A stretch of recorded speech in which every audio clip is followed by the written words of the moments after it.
Você foi para a Copa de 82, para a final? Eu fui. Naquela época, a Globo reunia os melhores repórteres e, para mim, foi muito importante, né? Porque eu tinha 21 anos de idade e foi um momento decisivo porque, depois da cobertura dessa Copa, eu virei correspondente internacional em Nova York, né? Com base no trabalho que eu fiz nessa Copa do Mundo. E foi um momento bem especial porque a Globo tinha exclusividade na transmissão da Copa da Espanha. Foi uma audiência absurda. Então, me marcou bastante, com certeza. Você viu o Brasil ser eliminado no local? Não, eu não vi. Eu estava no centro de televisão assistindo e eu nunca vi um país inteiro parar assim. Eu nunca vi uma seleção perdedora ser tão aplaudida. Eu nunca vi tamanha comoção, tamanha solidariedade a um time que perdeu. Naquele ano lá, todo mundo achava que o Brasil era o Dream Team, cara. Sem dúvida, sem dúvida. Mas aí a gente encontrou Paulo Rossi, né? Agora, a sua facilidade com o esporte fez o Luciano do Vale prestar atenção em você? Sem dúvida. Eu trabalhei com o Luciano na própria Globo, nessa Copa do Mundo, eu trabalhei com ele. E aí, quando ele foi para a Band, ele que te levou? Então, no ano seguinte, eu virei correspondente internacional. Eu fui estudar nos Estados Unidos. Aí a Globo me tirou da universidade na Califórnia e me levou para o escritório de Nova York, onde estava o Paulo Francis, onde estava o Hélio Costa, o Lucas Mendes. São pessoas realmente brilhantes. E o Luciano, ele montou uma estrutura que revolucionou a história da televisão brasileira. O que a gente tem hoje de estrutura esportiva começou nessa época com o Show do Esporte. E ele fez uma proposta que foi muito difícil para eu considerar, porque eu estava como correspondente em Nova York. Não foi uma das decisões mais difíceis da minha carreira, mas acabei aceitando o desafio. O Luciano era um pioneiro, um gênio, um visionário. Você trocou Manhattan para trabalhar com o Luciano do Vale. No Morumbi. No Morumbi, mas viajando no mundo inteiro também, e num projeto que fez história na televisão brasileira. Você ajudou a implementar o Show do Esporte? Com certeza, eu fui um dos repórteres, com outros profissionais, muito importante. Foi esse projeto que ajudou a Bandeirantes a ser o que é hoje, não? O Canal do Esporte. O Canal do Esporte que impulsionou a Bandeirantes. Nessa época. Foi nessa época. Nessa época. Depois você veio para o SBT.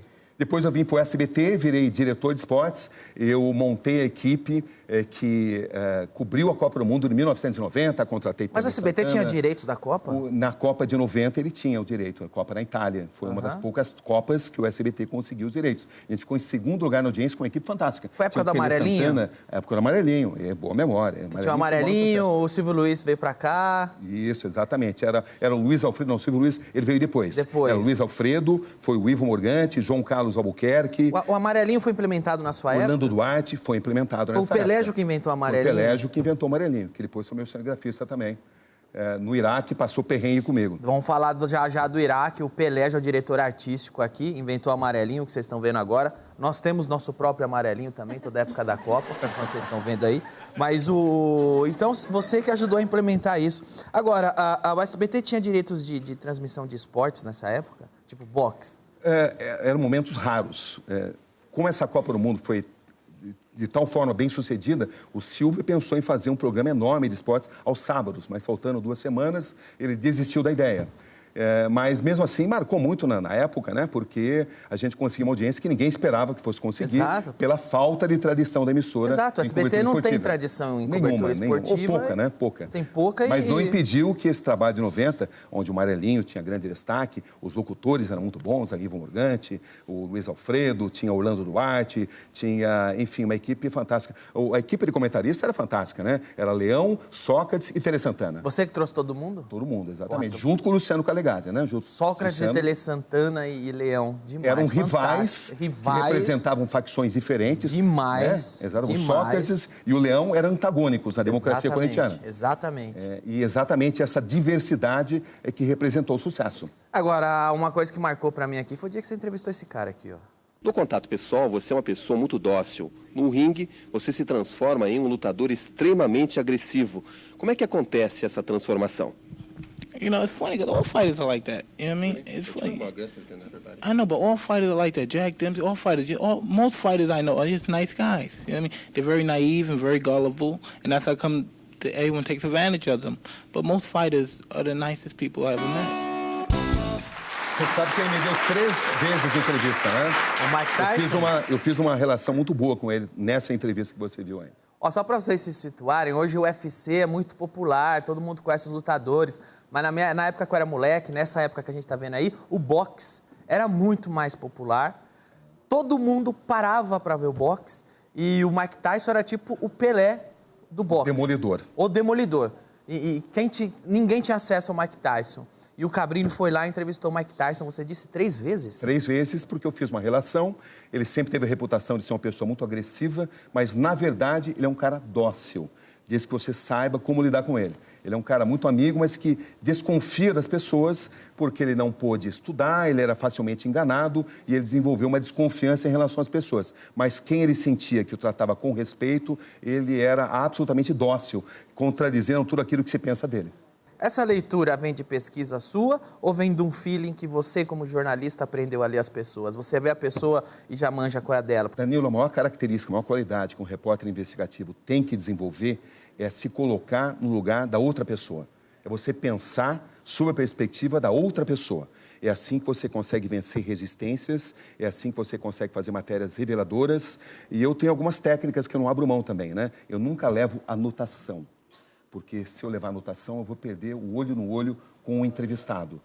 E também sempre procuro fazer, através das respostas, as grandes revelações. E desenvolvi também uma facilidade de saber quando a pessoa está mentindo. Então, algumas matérias que eu ganhei prêmios, por exemplo, eu descobri que a pessoa mentia e falei, olha, você hoje não falou a verdade, vou te ligar daqui uma semana para você dar outra entrevista, porque hoje você mentiu. E a pessoa falou, foi o caso do Nilson Zilli, né, que foi um copiloto do voo 254, e ele mentiu, ele falou exatamente a história que o piloto mandou ele dizer, e através dessa observação eu consegui fazer uma entrevista que a gente ganhou até um prêmio, o Prêmio Líbero Badaró.